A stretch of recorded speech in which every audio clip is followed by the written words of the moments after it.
The day Perry Abbott rode onto the Chandler property, three of the ranch hands quietly stepped back behind the water trough and pretended to be busy with absolutely nothing at all, because a man with that reputation did not require an actual reason to ruin your morning. Perry Abbott had been foreman of the Hargrove cattle operation for 11 years before he took the position at the Chandler spread in the New Mexico Territory in the spring of 1882. And in those 11 years, he had built a name that preceded him, the way thunder preceded a storm. Men who had worked under him told stories in saloons from Albuquerque to Santa Fe, stories about a foreman who never raised a hand in anger but whose voice alone could stop a stampede, who could find fault in the stitching of a saddle from 20 yards away, who expected perfection from dawn until the stars came out, and then expected a little more after that. He was not cruel in the way that drew blood, but he was exacting in a way that drew something else out of a man, something private and vulnerable that most cowboys preferred to keep tucked inside their boots. He was 34 years old that spring, broad across the shoulders in the way that comes not from vanity but from decades of real work, with dark hair that had begun to silver at the temples, and eyes the color of creek water in October, gray with a faint suggestion of green depending on the light in his mood.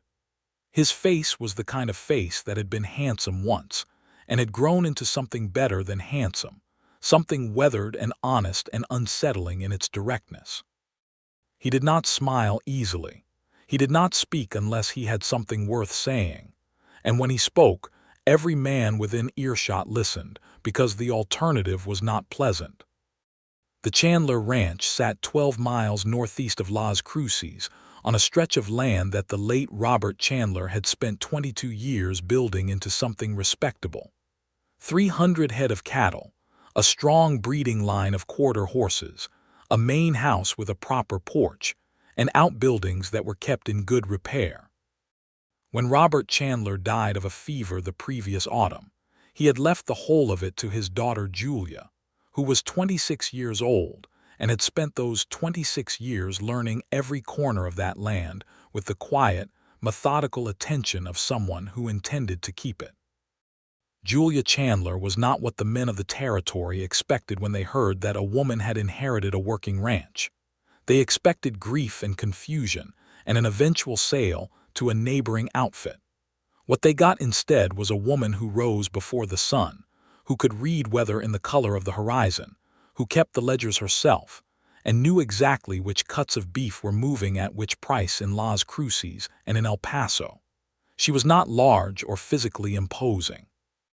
She was of medium height with dark auburn hair that she kept pinned at the back of her neck, and she had her father's eyes, which were a very particular shade of brown that looked almost amber in direct sunlight. She had her father's stubbornness too, which was the more useful inheritance.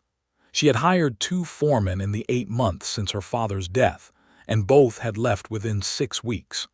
The first because he could not reconcile himself to taking direction from a woman, and the second because he had taken too much direction from a bottle of rye whiskey. She had run the operation herself through the winter with 3 loyal hands and her own exhausted determination, and by March of 1882, she had concluded that she needed someone with genuine authority and genuine competence, someone the hands would respect without her having to fight for every order she gave.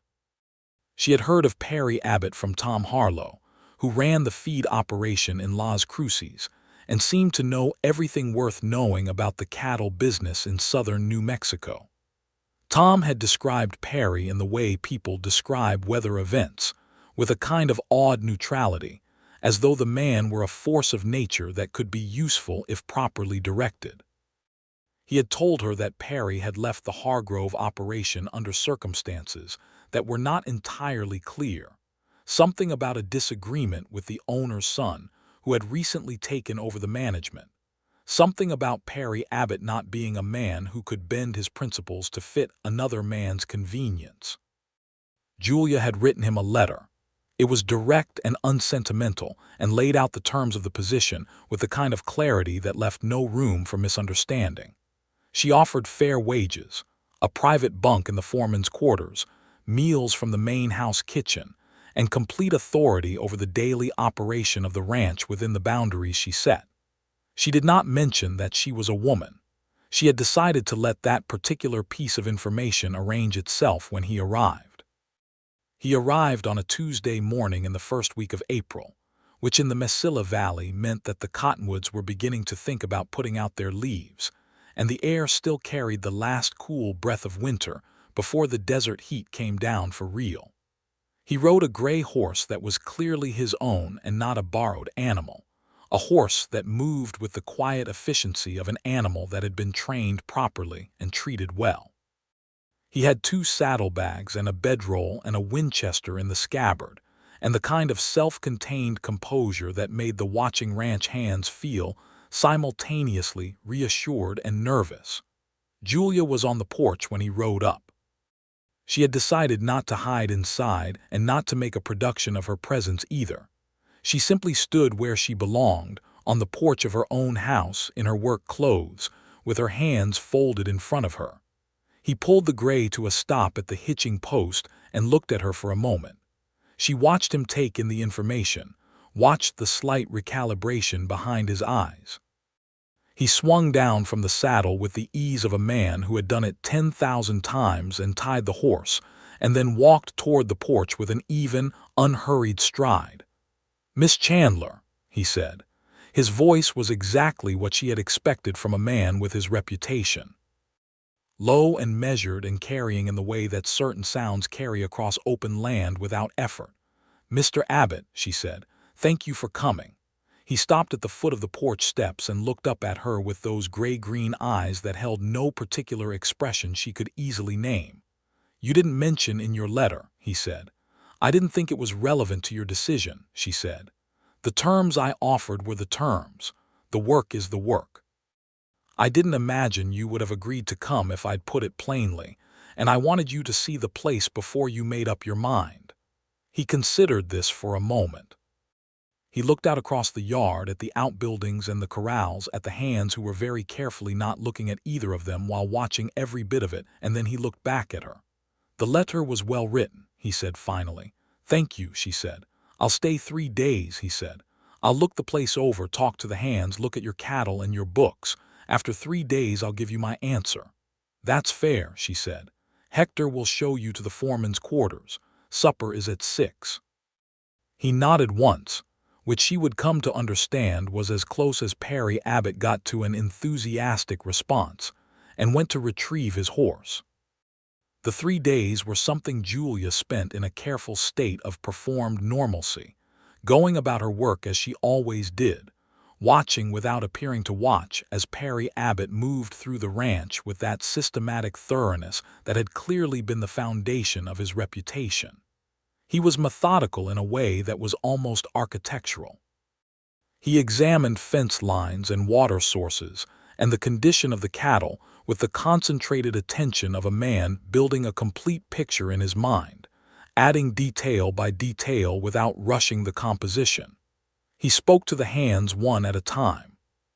She did not know exactly what was said in those conversations, but she could observe the hands afterward. Old Hector Reyes, who had been on the Chandler place since before Julia was born, came away from his conversation with Perry with a look of measured respect, which from Hector was approximately equivalent to a written recommendation. Young Danny Moss, who was 19 and good with horses and somewhat less good with authority, came away looking as though he had been gently but firmly reorganized from the inside out. On the evening of the second day, Perry came to the house after supper when the light was going purple and orange over the Oregon Mountains to the east, and Julia was on the porch with the ledger books. She had not staged this. It was simply where she worked in the evenings when the weather was good enough to be outside. He came up the steps, and she indicated the other chair without looking up from the column of figures she was working through. He sat down, which surprised her. She had expected him to stand.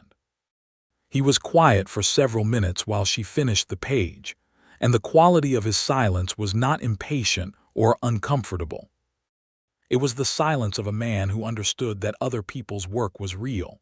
"Your breeding records," he said when she closed the ledger. "What about them?" "They're thorough, more thorough than most operations twice this size." "My father was careful," she said. "I continued what he started." "You've improved it," he said. "The notation system is different from the older entries." She looked at him. "You noticed that?" "I notice things," he said simply. They sat for a moment in the blue dusk, with the sound of the cattle settling in the corrals, and somewhere distant a coyote beginning its evening conversation with the sky. "Why did you leave Hargroves?" she asked, because she had decided that directness had served her well so far and she saw no reason to abandon it. He was quiet for a moment. Not evasive quiet, thinking quiet. "The new owner wanted me to cut the feed rations through winter to save money," he said. "I told him the cattle would suffer for it, and some of the younger stock would not come through in good shape. He told me the cattle were his business. I told him I couldn't put my name to the management of an operation I couldn't respect." "And he didn't like that," she said. "No," he said, "he did not." Julia looked out at the mountains where the last of the color was fading. "The cattle on this ranch are fed properly," she said. "I won't ask you to do otherwise." He looked at her, and for just a moment something shifted in the careful set of his face, something almost imperceptibly warmer. "I noticed that too," he said. On the morning of the fourth day he told her he was staying. The first several weeks were a negotiation without anyone calling it that. Julia had her ways and Perry had his, and the overlap was substantial but not total, and they worked out the edges with a pragmatic directness that suited them both. He did not try to exclude her from decisions. She did not try to override his judgments about the cattle work. He reported to her each evening with a conciseness that she appreciated, and she listened and occasionally offered information he didn't have, about neighboring ranchers and local water rights, and the particular personality of various cattle buyers who came through Las Cruces. The hands adjusted to him in the way that Perry Abbott's hands had always adjusted, which was to say they straightened up considerably, and then, once they understood that he was fair and knew what he was talking about, they relaxed into a different kind of working relationship. He did not motivate through fear precisely.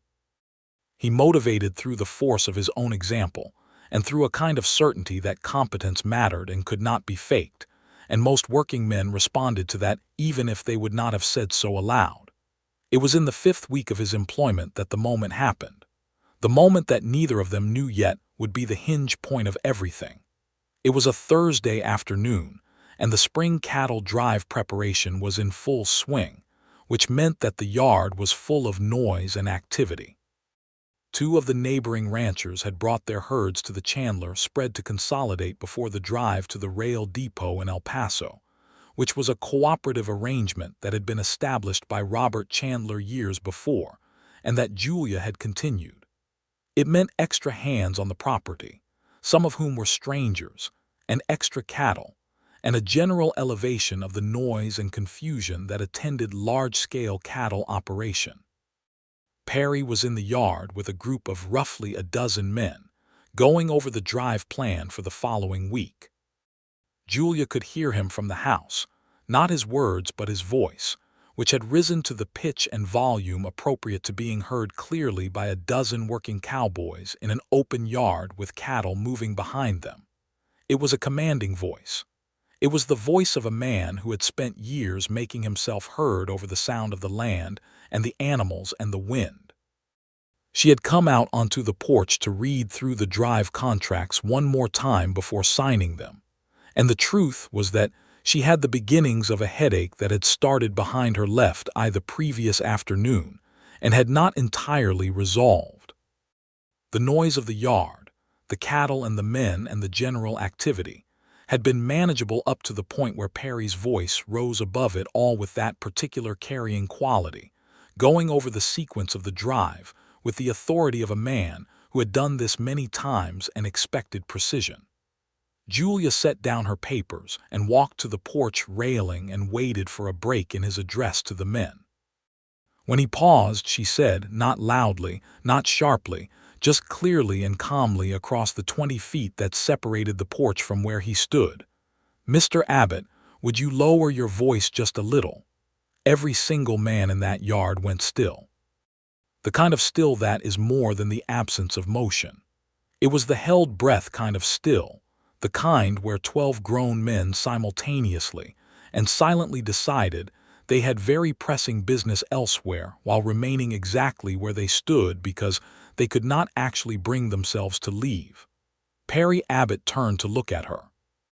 She was standing at the porch railing with the afternoon sun behind her, one hand resting on the rail, the other holding the contract papers, looking at him with an expression that was completely reasonable and entirely calm, as though she had asked him to pass the salt. Something moved through his face that she could not quite read at the distance. Not anger, not embarrassment exactly, though there was perhaps something in that neighborhood. It was more like a man who has been walking a familiar road for many years and has encountered, without warning, a new feature in the landscape. He looked at her for a moment. Then he looked at the men around him, some of whom were suddenly very interested in the middle distance. Then he looked back at her. "Yes, ma'am," he said, and his voice was lower. He turned back to the men and continued his explanation of the drive plan, and his voice was measured and clear and pitched as though the dozen men before him were reasonable adults who did not require being thundered at, and the information reached them exactly as well as it had before. Julia went back to her contracts, but something had changed. In him, though he would not have known yet how to say what it was, and perhaps in her, in a way that she was even less prepared to examine. That evening, when he came to the house to deliver his daily report, he was quiet in a different way than usual. He stood on the porch with his hat in his hands and gave her the summary of the day's preparations with his customary efficiency, and then he was quiet for a moment. "About this afternoon," he said. "It's fine, Mr. Abbott," she said. "No," he said. "I want to say it plain. I've been speaking to men that way for so long that I stopped noticing I was doing it." She looked at him.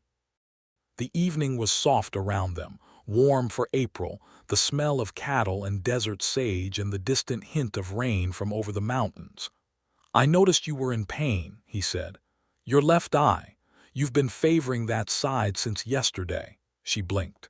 She had not known he'd been paying that kind of attention. "I get headaches sometimes," she said. "It's nothing serious." "You were managing something that hurt you," he said, "and I was adding to it without any thought. That's not something I'm comfortable with." There was a quality to his directness that was not what she had expected. She had expected him to be slightly defensive or to dismiss the moment entirely. She had not expected him to look at her with that careful, attentive gravity and tell her he had noticed she was hurting. "Thank you," she said after a moment, "for saying so." He nodded and put his hat back on and went down the steps, and Julia watched him go and sat with a feeling she did not entirely recognize for a little while before going inside. The drive to El Paso took 8 days. Julia rode with the outfit, which had surprised Perry when she told him, and which surprised him again when he saw how well she rode. She sat a horse with the natural ease of someone who had grown up in the saddle, and she kept pace with the work without complaint through the long dusty days when the sun pressed down on the desert, and the cattle moved their slow, heavy miles. Perry was a different creature on the trail. Julia had seen him capable and authoritative on the ranch, but on a cattle drive he became something more concentrated, something fully in his element in a way that was striking to observe. He was everywhere at once, it seemed, anticipating problems before they materialized, reading the cattle and the land and the weather with an almost uncanny accuracy, directing the men with an efficiency that came from deep knowledge and deep habit. She found herself watching him sometimes in the long afternoon light.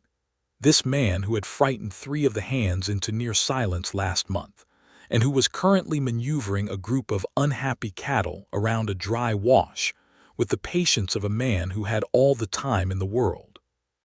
On the 4th night, they camped on flat ground near a bend in the Rio Grande, and after the cattle were bedded and the hands had settled around the cook fire with their coffee, Julia found herself sitting at a slight remove from the group, looking at the river where it caught the starlight.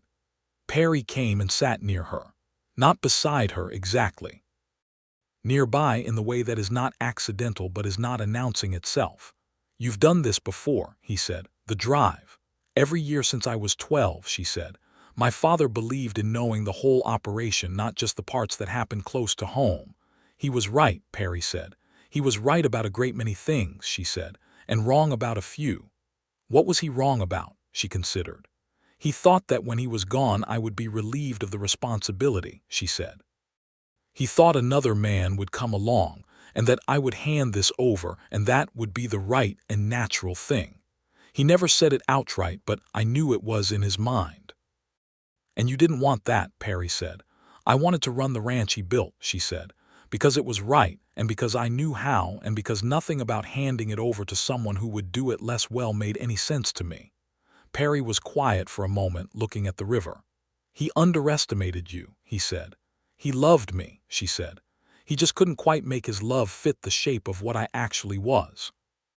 The fire snapped behind them, and the river moved with that particular sound of water that has somewhere important to go. Perry turned his head and looked at her profile and then looked away again. "That's a lonely thing to live with," he said. She looked at him. In the starlight his face was harder to read than usual, the shadows filling in the weathered lines. "Yes," she said, "it is."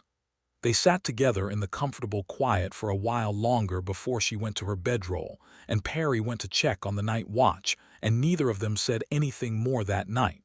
But something had been laid down between them, something quiet and real.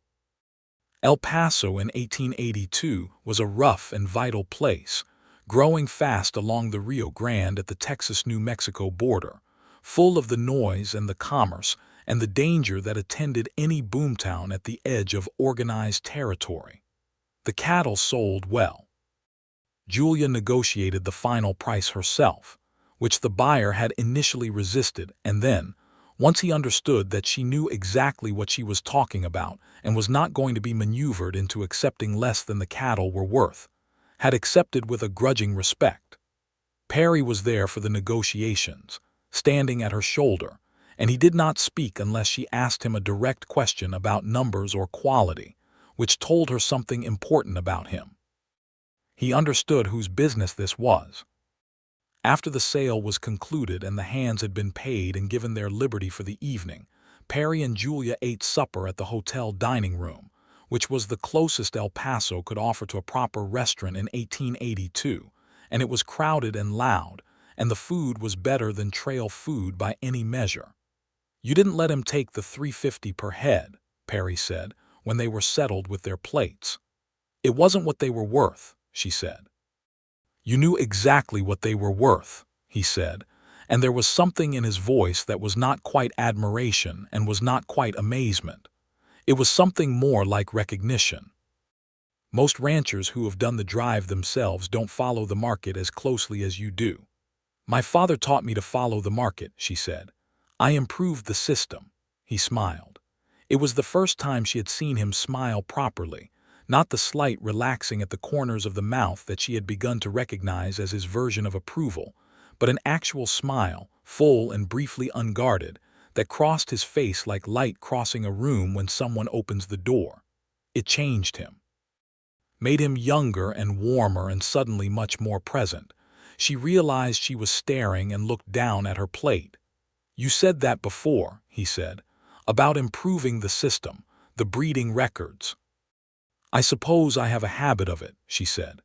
"That's not a bad habit to have," he said. The ride back from El Paso was easier without the cattle, and the hands were in good spirits with their pay, and the desert in late April was as close to beautiful as it ever got, with wildflowers in the lower elevations and the mountains holding the last of their winter snow at the peaks. Perry rode beside Julia for much of the return journey, which was a shift from the drive itself when he had been constantly ranging across the herd. They talked more than they had on the way down. About the land, about the history of the territory, about cattle breeding and water rights, and the coming railroad changes that were already beginning to reshape how the cattle business worked in New Mexico. He had opinions, strong ones, held with the same certainty he brought to everything, but not inflexible. He listened when she pushed back, actually listened with the specific kind of attention that processes what it receives and integrates it before responding. She had known very few men who listened that way. He asked her, on the second day of the return, about her life before the ranch was fully hers, whether she had ever wanted other things. It was a more personal question than anything he had asked before, and she took a moment with it. "When I was younger," she said, "I spent a year in Santa Fe. My aunt thought I should see something of society. There were dances and dinners and men who wore good suits and talked about themselves at considerable length." Perry looked at her with a slight crease at the corner of his mouth. And the land called me home," she said. "It always does. I've never been able to stay away from it long enough to want something different." "That's not nothing," he said, "knowing where you belong." "Where do you belong?" she asked. He was quiet for a long moment, long enough that she thought he might not answer. "I've been looking for that," he said finally. "For a while." She did not press him, but she thought about his answer for the rest of that day as the desert moved past them, and the mountains shifted their angles and the road home unrolled beneath the horses' hooves. The summer came in the way New Mexico summers always did, with a ferocity that was impersonal and absolute, heat that made the air above the desert floor ripple and shimmer, and turned the arroyos to dust, until the monsoon rains arrived in July to make them flood. The work on the ranch was different in summer, organized around the heat, beginning before first light and breaking in the worst of the afternoon, and picking up again in the long evening. The rhythm suited Perry perfectly. Julia had always thought the summer was when the ranch was most itself, most honest, operating on the most basic terms of survival and stubbornness. Perry and Julia had settled into a working relationship that had its own rhythms by now, and those rhythms had gradually expanded to include something beyond work. He would sometimes bring his coffee to the porch in the early morning when she was already there, watching the sunrise over the Oregon mountains. She would sometimes walk out to where he was working in the late afternoon, just to see how a particular fence repair was going or to check on a cow that had been having trouble with the heat. These were professional reasons, entirely legitimate professional reasons, and both of them knew they were also something else. Old Hector Reyes knew. Hector had been watching people on this ranch for 30 years, and he had the quiet, watchful intelligence of a man who has learned to read the world without making obvious movements. He said nothing to either of them. He simply watched and went about his work with an expression of carefully neutral satisfaction. Danny Moss, who was 19 and not particularly subtle, said something to Perry one morning in June that Perry reported to Julia that evening with the kind of discomfort that was itself revealing. "Danny asked me this morning if you and I were courting," he said. He was standing on the porch with his hat in his hands in the way he had when he was saying something that required care. Julia looked at him steadily. "What did you tell him?" "I told him that was not an appropriate question," Perry said. "And I told him that Miss Chandler's personal affairs were her own business, and that if he had questions about his employment, he was welcome to raise them." "That's a very Perry Abbott answer," she said. He looked at her. "Is it wrong?" She considered this carefully, because the question had a weight to it that she did not want to treat carelessly. The evening was warm, and the last of the sun was turning the desert floor to bronze and the mountains to purple, and Perry Abbott was standing on her porch with his hat in his hands looking at her with those gray-green eyes that contained more than he usually let reach his face. "Danny was asking a fair question," she said. The silence that followed had a different quality than their usual silences. It was charged in a way she could feel in the center of her chest. "Miss Chandler," he said, and stopped. "Julia," she said. "I think we're past Miss Chandler." He absorbed this. "Julia," he said, and her name in his voice was something she had not been prepared for, the way it sounded like something he was being careful with, something he did not want to handle carelessly. "I don't know how to begin this," he said, "except directly, which is the only way I know." "Then be direct," she said. He looked at her for a moment. "I think about you," he said. "Considerably more than is appropriate for a professional situation. I think about you when I'm working, and I think about you when I'm not. I notice things about you that I have no professional reason to notice. I noticed 3 weeks ago that you changed the way you braid your hair on the left side. I noticed when you were worried about the Jensen water rights dispute, and you didn't say anything directly, but you were quieter in the evenings. I notice when you are pleased with something, and when you are in pain, and when you are tired, and when you are thinking through a problem. I have been telling myself for approximately 2 months that this is reasonable attentiveness, and this evening I have run out of ability to believe that story." Julia was very still. The bronze light moved across the porch between them. "You noticed my hair," she said. "I did," he said, with a kind of helpless directness. "Perry," she said, and the sound of his given name in her voice made him go very still. "I have been sitting on this porch in the mornings hoping you would bring your coffee out." He looked at her, and something in his face simply opened. The habitual guard, the careful composure, the contained quality that was so much the surface of him, it moved aside like a curtain, and what was underneath was simpler and more vulnerable and entirely real. "May I court you," he said, "properly, with your permission and your terms?" "Yes," she said, "you may." He nodded once, with that gravity that was entirely his, and put his hat back on, and the smallest of smiles found its way to his face and stayed there as he went down the steps. Julia sat with the warm evening and the quiet happiness that had settled over her like something she had not known she was waiting for, and looked at the mountains, and felt, for the first time in a very long time, as though the shape of her life was becoming something she had not anticipated and very much wanted.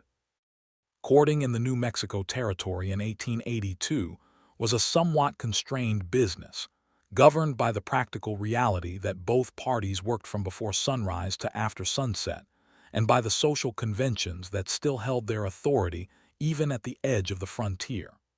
Perry was careful with this. He was deliberate and respectful in a way that made it clear he was taking it seriously, that this was not a casual interest he was pursuing, but something he intended to do right. He brought her wildflowers once, from the slopes above the arroyos, where the summer rains had brought out the desert marigolds and the scarlet penstemon. He presented them without ceremony, simply handed them to her before the morning's work began, and the slight color that rose in his face as he did it was something she tucked away carefully to look at later when she was alone. He wrote her a letter. He slid it under the door of the house on a Sunday morning. She found it when she rose, and she took it to the porch with her coffee and read it 3 times. It was not a florid letter. It was not full of poetry or grand declarations. It was a letter written in the voice of a man who chose words the way he chose everything else, with care and precision. And what it said was simply and plainly that she was the most remarkable person he had encountered in his life, and that he wished her to know that he saw her clearly. Not a version of her that was convenient for him, but her as she actually was, including all the parts that other men had apparently found inconvenient, and that he thought those were the best parts. She wrote back.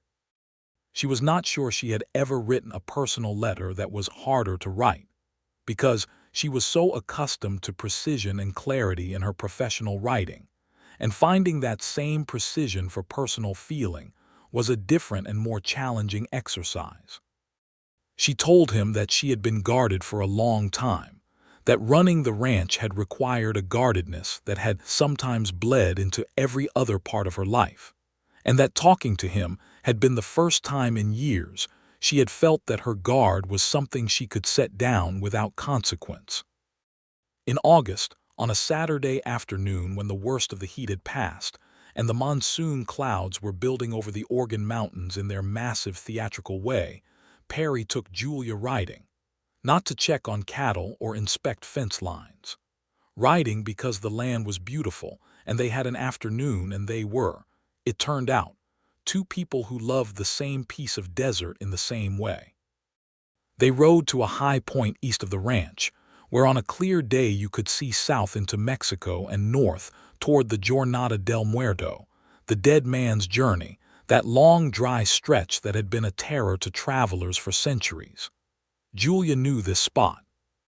She had come here with her father when she was small. Perry stood with his horse's reins in his hand and looked out at the enormous distance of the landscape and said nothing for a long time. She stood beside him. The clouds were piling higher over the mountains and lightning was beginning to work silently in their depths, miles away. "I grew up in Texas," he said, "East Texas in the trees. I didn't see country like this until I was 20 and I came west for work." He paused. "I felt like I had been walking around with something missing, and then the land opened up and there it was." She looked at his profile against the enormous sky. "I know that feeling," she said. "I get it again sometimes, even now after living here my whole life." He turned to look at her, and they were standing close enough that she could see the particular green that came into his eyes in certain lights, and the silver in his hair where the wind moved it, and the absolute focus of his attention when he looked at her, which was something she had never quite gotten used to, that quality of his attention, the way it felt like being fully seen. He reached out and took her hand. It was a simple gesture, and it was the first deliberate physical contact between them, and she felt it in her entire body, the warmth of his hand around hers, large and work-roughened and very careful. They stood like that on the high point of the land while the lightning worked in the mountains and the wind came up with the smell of rain, and Julia Chandler thought that, whatever happened next, this moment was one she would carry for the rest of her life. September brought a problem that had been building since the spring. The Jensen property, which bordered the Chandler Ranch to the northwest, had a new owner, a man named Carl Voss, who had bought the Jensen holdings from the family's estate when old man Jensen had died in the winter. Carl Voss was from back east, from Philadelphia, and he had money and legal representation, and a particular view of water rights that did not align with the long-standing informal arrangements that had governed the use of the two main springs that sat technically on Jensen land, but had traditionally served both properties. He sent a lawyer to Las Cruces, who filed a formal claim to exclusive use of the springs, which would have cut off a significant portion of the Chandler cattle's summer water access, and required either a long new water system or a reduction in herd size that Julia's numbers told her clearly she could not absorb. Perry was angry about this in the way he was angry about everything, which was quietly and absolutely. He brought it to Julia the evening the lawyer's notice arrived, and he laid out the practical consequences with the same methodical clarity he applied to everything, and then he said that he wanted to ride over to the Voss property the next day and say his piece. Julia looked at him across the porch in the warm September evening. "What would you say?" she asked. "I would explain," he said, with a certain careful quality in his voice that told her he was monitoring what he was about to say, "that the water arrangements in this territory have been built over generations on the basis of mutual respect, and the understanding that the land itself does not belong to any man in the way that a piece of property in Philadelphia might belong to him." "Would you say it the way you explained the cattle drive plan," she said, "or would you say it the way you spoke to me that afternoon in April?" He looked at her. She watched him understand exactly what she was asking. "I will say it clearly," he said, "and at a reasonable volume." She smiled, which she saw land on him in the way that things she said and did seem to land on him these days, with a visibility he no longer tried entirely to conceal.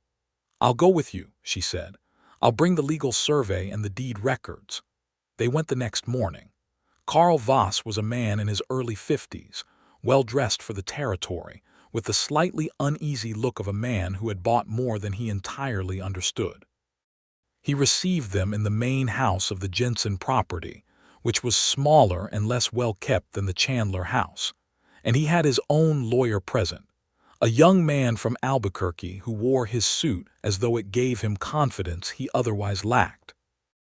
Julia laid out the records on the dining table, the survey lines, The historical usage documentation that her father had kept, the letters between the families establishing the water arrangement, the practical impact of the proposed claim on her operation. She was clear and calm and completely in command of every piece of information, and when the young lawyer tried to suggest that informal arrangements did not constitute legal rights, she explained in precise terms the relevant precedents in territorial water law that had been established in the cases she had researched. Perry was in the room. He sat in a chair near the door and said nothing for the entire meeting. He did not need to say anything. He simply occupied the space with the particular quality of contained authority that was entirely his own. At the end of the meeting, Karl Voss looked at the records and looked at Julia and then, briefly, at Perry, and said that he would instruct his lawyer to withdraw the formal claim and that he would honor the existing water arrangement until such time as a proper legal agreement could be drawn up between the two properties. On the road back to the Chandler ranch, Perry rode beside her in the morning light and said, "You had him in the first 5 minutes. He was an intelligent man who had been given bad advice," she said. Once he saw the reality, he made a sensible decision. "The records made the difference," he said. "All those years of careful records. My father's careful records," she said, "improved by his daughter." Perry looked at her with that smile that was still new enough to be startling. "Exactly so," he said. The water dispute resolved. A proper legal agreement was drawn up with the help of a Las Cruces solicitor, and the boundary issue was settled in a way that protected both properties with a shared maintenance arrangement for the springs. It was the kind of resolution that required no one to lose, which Julia considered the best kind. October came with cool nights and clear golden days, and the Organ Mountains turning that particular shade of deep blue against the afternoon sky. The ranch work shifted to the rhythms of autumn, cattle being checked and sorted, winter preparations begun, the accounting for the year being brought to its conclusions. Perry asked Julia to marry him on an evening in the middle of October. They were on the porch, as they so often were, with the last of the light on the mountains and the first stars coming out, and he had been quieter than usual all day in a way she had noticed and filed, and had not asked about, understanding that he would arrive at whatever it was in his own time. He got up from his chair and came to stand in front of hers, and he went down on one knee on the porch boards with the dignity of a man who does nothing carelessly, and he took her hand and looked up at her with those gray-green eyes. "I want to ask you something," he said, "and I want you to know before I ask it that there are no terms. You don't have to change anything about how you run this ranch or how you make your decisions or what you want your life to be. I'm not asking you to become something smaller so I can fit you better. I'm asking because I want to be in your life every day, and because you are the person I most want to talk to and to listen to and to stand next to at the edge of the land when the lightning is in the mountains." Julia had not cried when her father died. She had been too busy holding things together for that. She had not cried at the meetings with unsatisfactory foremen, or at the cattle buyer who tried to give her 70 cents on the dollar for her beef. Not at any of the 100 things that had happened in the year since she had been running this ranch alone. But something about the combination of this man and this evening and the specificity of what he said, the way it fit around her actual shape rather than pressing her into a different one, was making her eyes sting in a way she was not going to apologize for. "Yes," she said. "Perry Abbott, yes." He rose and she stood with him, and when his arms went around her it was the sensation of something that had been slightly unresolved clicking into its proper place. They were married in Las Cruces in November, at the small Episcopal church on Main Street, with Hector Reyes as Perry's witness and Mary Patterson, Julia's friend from the early days of her father's operation, as Julia's. It was not a large wedding. Both of them preferred it that way. The ceremony was brief and sincere, and afterward there was a supper at the hotel with perhaps 20 people, the hands from the ranch and a few friends from Las Cruces, and Hector Reyes made a toast in the Spanish he preferred for important occasions, and then repeated it in English for the benefit of those who needed it. And there was excellent food, and the kind of happiness that fills a room without being loud about it. Danny Moss, who had asked the question that had precipitated everything, was there in his good shirt looking tremendously pleased with himself in the way of a 19-year-old who is convinced he played a pivotal role in events. The winter of 1882 into 1883 was the first winter of their marriage, and the ranch in winter had its own particular beauty and demands. The cold came sharply in December, and the passes held snow, and the cattle needed tending in the short gray days and the long cold nights. Perry and Julia worked the winter as they worked everything, together and separately as the work required, each completely capable alone and considerably better in combination. In the evenings, with the fire going in the main room, they had a domestic life that neither of them had expected to have, and that both of them found, privately and then aloud, to be a profound and daily pleasure. Perry read. Julia kept her accounts. They talked through the firelight about the ranch, and about the territory, and about things further away, news from the newspaper that came weekly from Las Cruces, the ongoing changes in the territory as it moved toward eventual statehood, the cattle industry's relationship to the expanding railroads. He told her more about his childhood in East Texas in those winter evenings, about a family that had been adequate without being warm, about a father who was hardworking and not demonstrative, and who had taught his son to work hard without teaching him that warmth was also required. She understood, hearing this, something about why Perry's care was expressed through attention rather than easy affection, why the specificity of his noticing, the hair, the left eye, the evenings when she was quiet with worry, was the most intimate thing he had. He had learned to care through observation, because direct expression had not been modeled for him, and he had been working his whole life to close the gap. She told him about her mother, who had died when Julia was 7, and whom she remembered in fragments, the smell of her, the sound of her voice reading aloud on Sunday evenings, the specific way she had of pushing Julia's hair back from her face with a curved hand.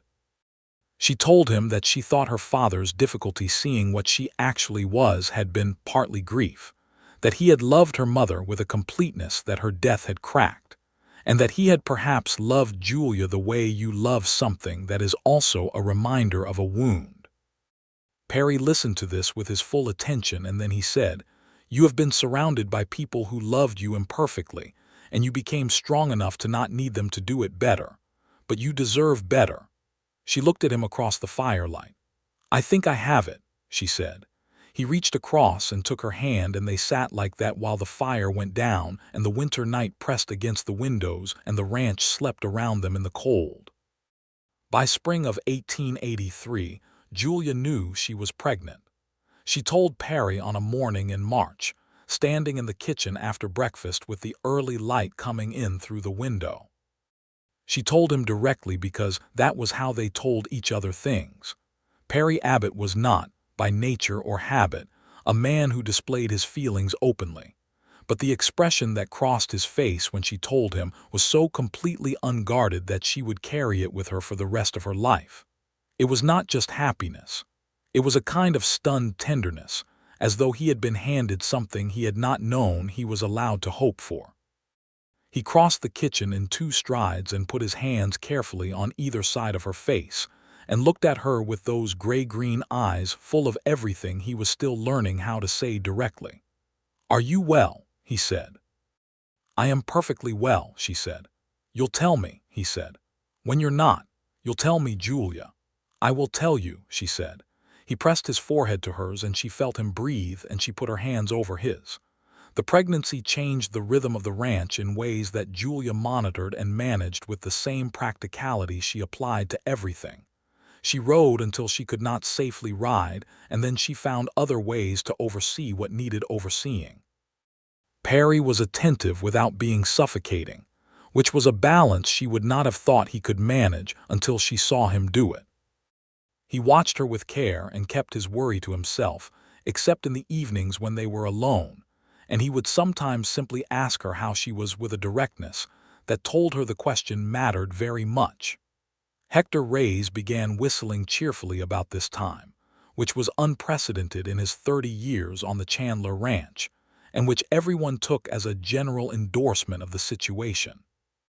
The summer of 1883 was hot and full of work, and the monsoon came properly in July, and the cattle did well, and the water arrangement with the Voss property functioned smoothly. And in August, Julia went into labor on a Saturday morning.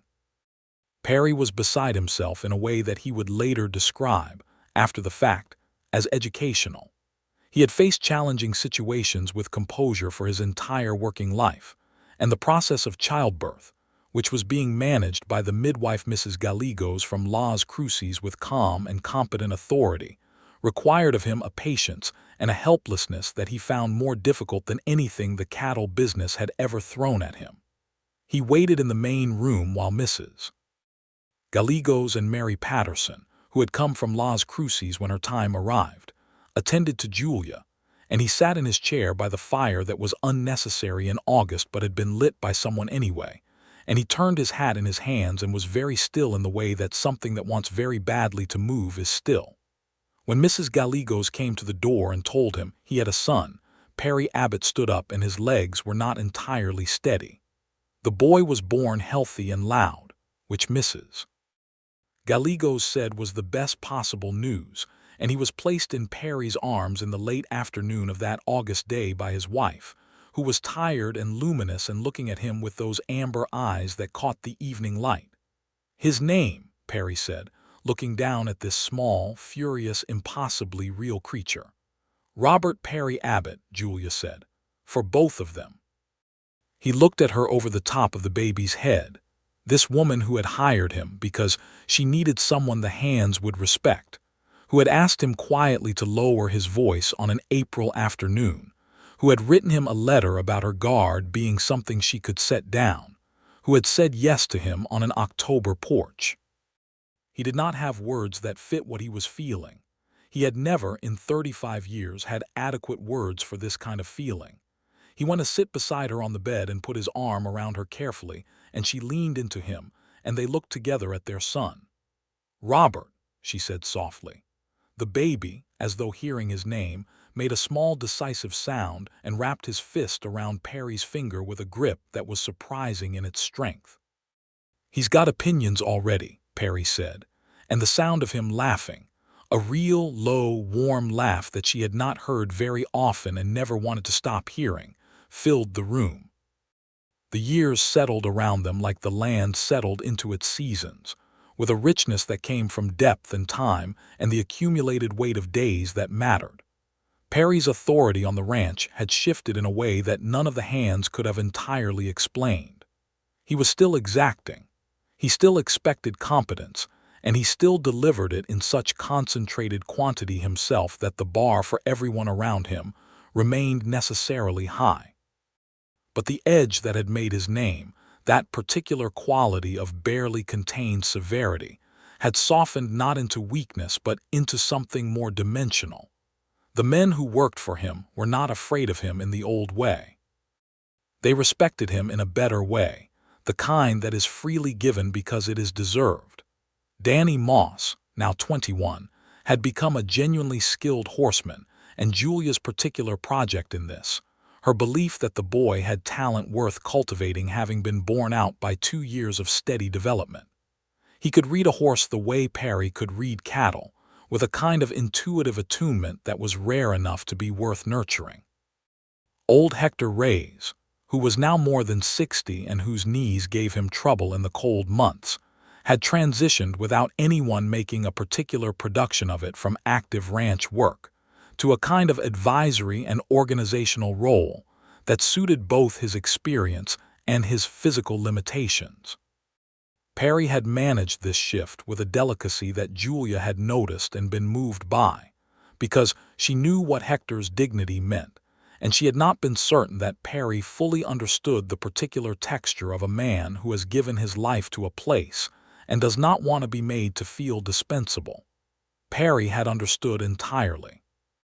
He had simply given Hector work that was necessary and respected without calling attention to what was not being asked of him anymore. The second pregnancy announced itself in the spring of 1885, when Robert was not quite 2 years old and had recently discovered the profound interest of the water trough and had to be relocated from it several times daily. Julia told Perry in the kitchen again, on a morning in April, with the light coming through the same window and the same early warmth of the season around them.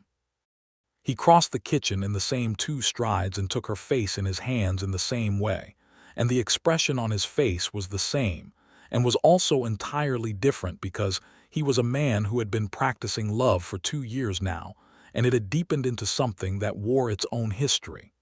"Are you well?" he said. "I am very well," she said.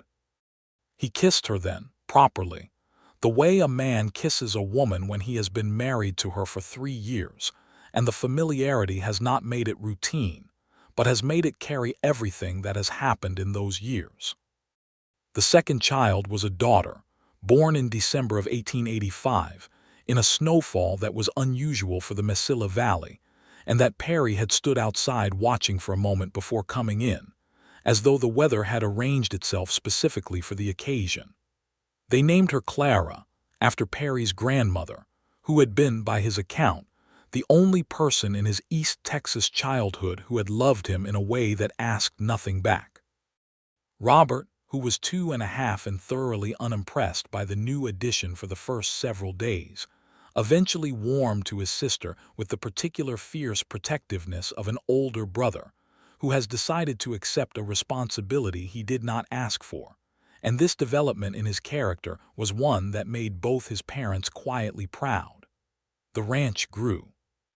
Not recklessly, not at the pace of people who expand because expansion is its own evidence of success, but thoughtfully, adding land when land adjacent to their water sources became available, improving the breeding stock in ways that the careful records supported, building the horse operation into something more than secondary.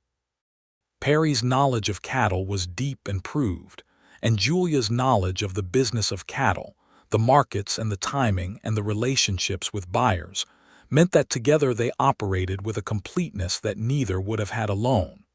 The territory was changing around them. The railroads had come through Las Cruces and changed the economics of everything. New Mexico was pressing toward statehood with all the political complexity that implied, and the old informal systems of the frontier, the handshake water arrangements and the grazing understandings and the justice that was sometimes administered more locally than the official law could reach, were giving way to something more formal and structured and less flexible. Not entirely better, Perry thought, not entirely worse. Different. He said this to Julia one evening in 1887, when they were on the porch in the autumn dark with the children asleep inside, and the stars blazing over the desert in that way that still, after 5 years of evening porch sitting, made Julia look up. "My father came here when none of this was organized," she said. "He built in a different world. And you've maintained it in the one that came after," he said. "We've maintained it," she said. He looked at her with that steady, full attention. He had not lost the habit of watching her. He still noticed the left side of her face when she had a headache, still saw the specific quality of her quiet when she was working through a problem, still paid attention to the way she held her shoulders when she was tired and needed to be told, in the way he had learned she needed it, that it was acceptable to stop for the evening. "I have been thinking," he said, "about what you said when we first spoke, about your father not being able to make his love fit the shape of what you actually were." She turned to look at him. "That was 5 years ago." "I've been thinking about it for 5 years," he said. She waited. "I want you to know," he said with the careful deliberateness that was still entirely his, "that I see the shape of what you actually are, all of it. The parts that run the ranch better than any man I've ever worked for, and the parts that get headaches on Thursday afternoons, and the parts that write letters about putting your guard down. I see it, and I will keep seeing it. I'm not going to become someone who stops noticing. Julia Chandler Abbott, who had spent 26 years becoming strong enough not to need anyone's love to be any particular shape, felt the warmth of being held in a gaze that accurate and that constant, and reached across the space between the chairs and put her hand over his. "I know," she said. "I've known for a while." He turned his hand over and held hers, and they sat in the October dark with the stars overhead and the land spreading out around them in every direction. The land that had called her back from Santa Fe and that had brought this man to her door, and the sound of two small children breathing in sleep inside the house, and the sense of a life that had grown into something real and good and unequivocal. In 1888, the territory experienced a drought that was the worst in recent memory, and the summer of that year was a test of every operation in the Mesilla Valley and in the broader range. The springs on the shared property with Carl Voss became more important than they had ever been, and the agreement that Julia had negotiated through clear records and calm argument in 1882 proved its worth through months of careful, cooperative management between the two properties. Carl Voss, who had become over the years something approaching a neighbor in the real sense, a man they dealt with regularly and with reasonable mutual trust, kept his end of the arrangement with a good faith that Perry said reflected well on him. The drought required hard decisions. Julia and Perry worked through the numbers together at the dining room table over many evenings, and what they concluded was that the Chandler operation's years of careful management and good record-keeping had given them reserves and flexibility that other operations lacked. They were able to sustain their herd through the drought without catastrophic losses, although it was close in September and October, and the relief when the rains finally came in late October was physical in the way of things that have been desperately needed. Perry rode out into the rain when it came, on a gray October afternoon that had started with clouds building in the southwest and had become a real, proper, generous rain by 3 o'clock. Julia watched him from the porch. This man who had ridden into her yard 6 years ago on a gray horse with his reputation preceding him like weather, standing now in the yard of her father's ranch with his face turned up to the rain with an expression of such simple and unguarded gratitude that she loved him so completely in that moment that she could not contain it and called to him from the porch. He turned, surprised, and saw her standing there getting wet herself because she had walked to the edge of the porch roof, and something happened in his face that was beyond expression. He walked to her through the rain and came up the steps and took her in his arms without a word, and they stood in the rain together on the porch of the house that was theirs, while somewhere inside Robert was trying to find where the sound of the rain was coming from, and Clara was singing to herself in the particular tuneless way of a 3-year-old who is content. The drought years passed. The territory continued its motion toward the 20th century and the statehood it would eventually achieve. The cattle business changed with the railroads and the new markets and the shifting ranges. Perry and Julia changed with it, always a few steps ahead because they paid attention, and because two people who are genuinely well matched in their thinking are a formidable thing. Robert Abbott grew into a boy who was his father's son in his physical composure and his mother's son in his intellectual appetite, a combination that was going to be considerable when he was grown. He was, by 8 years old, already a serious and competent presence on the ranch, which made Perry quietly proud in the way that parents are proud of things that confirm their hopes without daring to say they expected them. Clara Abbott was her own particular creature, with her father's gray-green eyes and her mother's auburn hair, and a temperament that was neither of them, but seemed to have arrived fully formed from some earlier generation, fearless and sociable and endlessly curious about the horses. By 5 she could name every horse on the property and distinguish them by temperament, and Danny Moss, who had stayed on the ranch and who was now a senior hand and an excellent horseman, had begun teaching her to ride in the corral on a gentle bay mare that had been specifically selected for the purpose. In the spring of 1890, on the occasion of Julia and Perry's 7th wedding anniversary, he gave her something he had been working on quietly for several months. It was a set of surveying maps, properly rendered by a trained surveyor from Las Cruces, documenting the complete boundaries of the Chandler Ranch with every water source, every fence line, every natural feature marked with accuracy. The Chandler Ranch, the map said at the top, in clean, careful lettering. And beneath it, in the surveyor's formal hand, Julia and Perry Abbott, proprietors. She looked at the maps for a long moment, the careful documentation of every acre of the land that had called her home her whole life, the land that was now documented and protected and shared in a way that was both practical and something more than practical. "You had these made," she said. "Your father's surveys were good but old," he said. "The boundaries with the Voss property particularly needed a proper modern documentation." "Perry," she said. "It also seemed right," he said, with the slight difficulty he still had always with the more personal articulations, "that your name should be on it. Your name on the land, not as a legal formality but as the truth it is." She looked at him across the map spread on the dining table, this man who had come to her with a voice that could stop a stampede and who had learned, under the influence of a calm question on a spring afternoon, to speak to the world at a different volume. Not smaller, never smaller, just more considered, more aware of the space other people occupied. "I love you," she said, which she said often and meant always and which never became ordinary between them. "I love you," he said. "You have been the best and most surprising thing in my life." "Surprising," she said.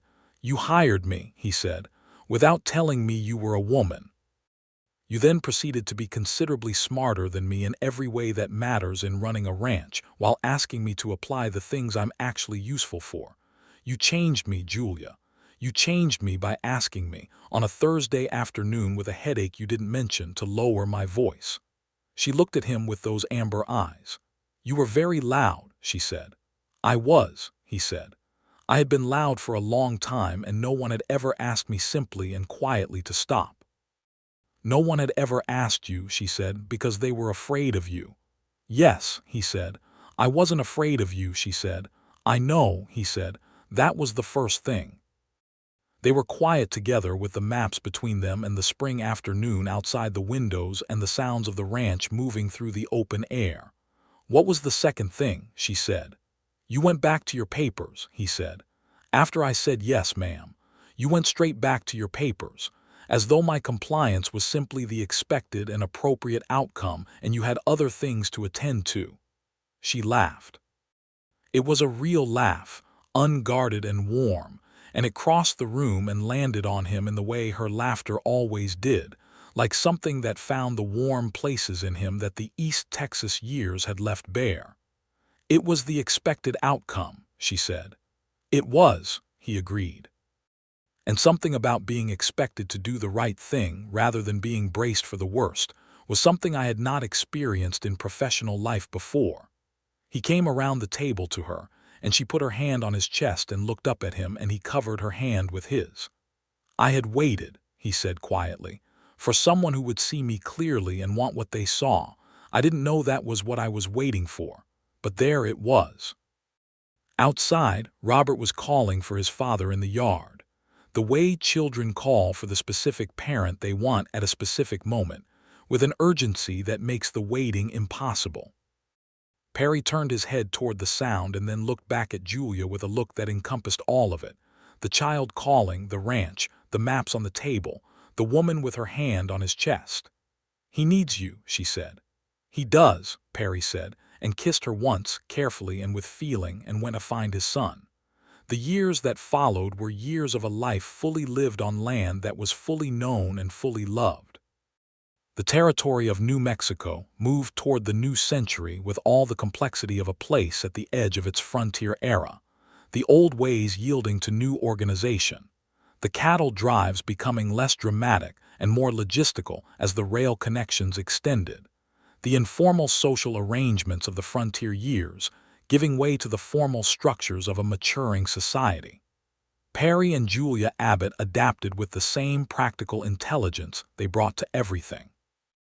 They were not people who romanticized the past or feared the future, and the ranch they ran in 1892 was better organized and more profitable than the ranch of 1882 had been, not because they had abandoned what worked, but because they had refined it continuously with the same attention to detail that had been Julia's inheritance from her father and her own improvement on it.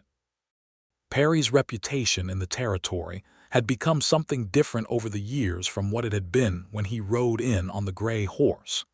He was still known as a man of complete authority and exacting standards, a man whose judgment in cattle was trusted without question, and whose operations were a model of efficiency. But the story of him that circulated in the feed operations and the saloons and the ranchers' meetings in Las Cruces was no longer primarily the story of a man whose voice could be heard from the far side of a cattle herd. It had become, without his having arranged it or particularly noticed it, the story of a man who had come to a woman's ranch and found the thing he had been missing. Men in the territory knew, in the way that communities come to know things without any formal announcement, that Perry Abbott was the kind of man who deferred to his wife's judgment on the business side, not because he was weak, but because her judgment was excellent and he knew the difference between pride and sense. They knew that he had changed since his Hargrove days. Not in his competence or his standards, but in some quality of how he moved through the world, as though he had found his proper ground and was standing on it solidly. In 1895, Hector Reyes died quietly in his sleep in the bunkhouse on a January night, which was, Julia said through her grief, exactly the way Hector would have chosen to go if he had been given the option. He had been on the Chandler land for more than 40 years. He was buried on the property, near the cottonwoods along the eastern fence, in ground that had been the daily context of his life, and that held him now with the same quiet dignity he had always had. Perry had been with him in the weeks before, in the way of a man who understood what was happening and chose to be present for it rather than avoiding the difficulty. He had sat with Hector in the evenings and listened to him talk, and Hector had talked about the old days of the ranch, about Julia's father and about Julia herself as a small girl, about the land as it had been when he first came to it. Perry had listened with his full attention and had told Julia afterward that Hector had said near the end that the ranch was in good hands. The best hands it had ever had, he'd said, both of them together. Robert was 12 when Hector died and Clara was 9, and both children understood something of what the loss meant in the way children understand things that are large and real, with a directness that adults sometimes lose. Robert stood at the graveside with his father's particular composure, which was beginning to settle into his features in a way that made Perry's chest ache with pride. Clara held her mother's hand and cried honestly and wiped her face and then asked, in the practical way that was entirely her own, whether someone would always tend the grave so Hector knew he was remembered. Perry said yes, and it was one of the promises he kept most carefully, walking the eastern fence line every week for the rest of his years on the ranch, as much to honor Hector as to check the fences, which also needed checking, and which Hector would have expected him to check regardless. Danny Moss, who was 32 by now and had become the senior hand and the best horseman the Chandler operation had ever employed, took over several of the organizational duties that Hector had filled without being asked or directed, simply because the work was there, and he could see it needed doing. This was a quality in a man that Perry respected above most others, the ability to see what needs doing and do it without waiting to be recognized. As the century neared its end, the children grew.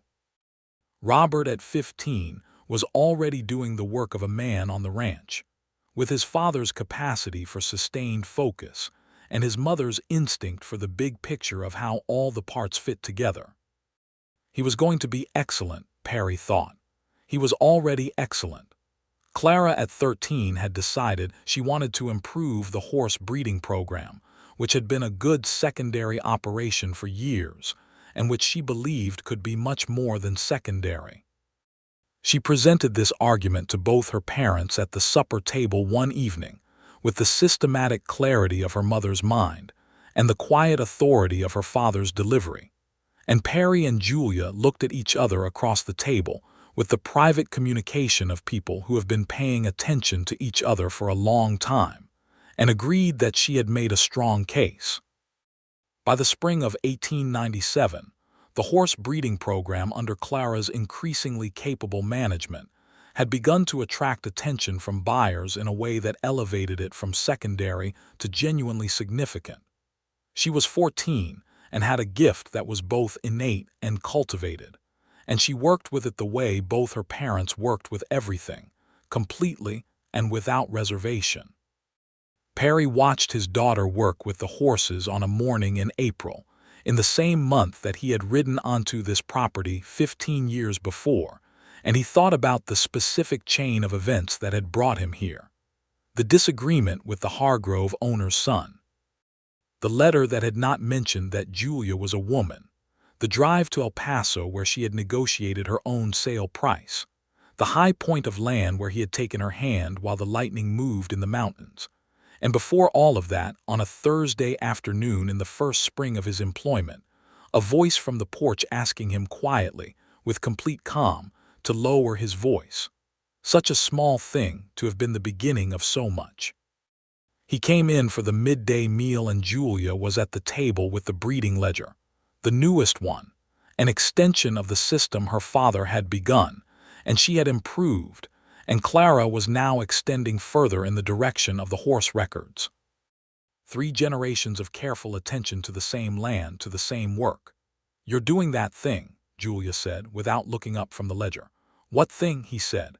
"The thing where you stand in the doorway and look at everything as though you're adding it up."